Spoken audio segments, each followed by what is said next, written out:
সাম্যবাদী কবিতা থেকে যে বিভিন্ন ধরনের এমসিকিউ আমাদের জন্য আসে তার মধ্যে একটা হচ্ছে জেনারেল প্যাটার্নের এমসিকিউ। এবার এই জেনারেল প্যাটার্নের এমসিকিউ এর মধ্যে একটা কনসেপচুয়াল কোয়েশ্চেন যদি আমরা নিই, সেই কনসেপচুয়াল কোয়েশ্চেনটা কি?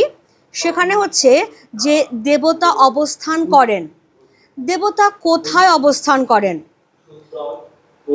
ভালো করে যদি দেখা যায় তাহলে সেখানে আমরা দেখব যে কবি কিন্তু মেন যেটা বলতে চাইছেন যে বিভিন্ন ধর্মগ্রন্থের মধ্যে দেবতা কিন্তু নেই, দেবতা অবস্থান করছেন আমাদের হৃদয়ে।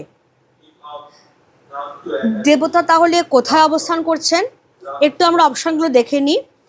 ধর্মগ্রন্থের পাতায়, স্বর্গলোকে, সবার চোখের আড়ালে, আর মানব হৃদয়ে। তাহলে দেবতা কোথায় অবস্থান করছেন? তিনি অবস্থান করছেন মানব হৃদয়ে। অপশন ডি হয়ে গেল আমাদের সঠিক উত্তর।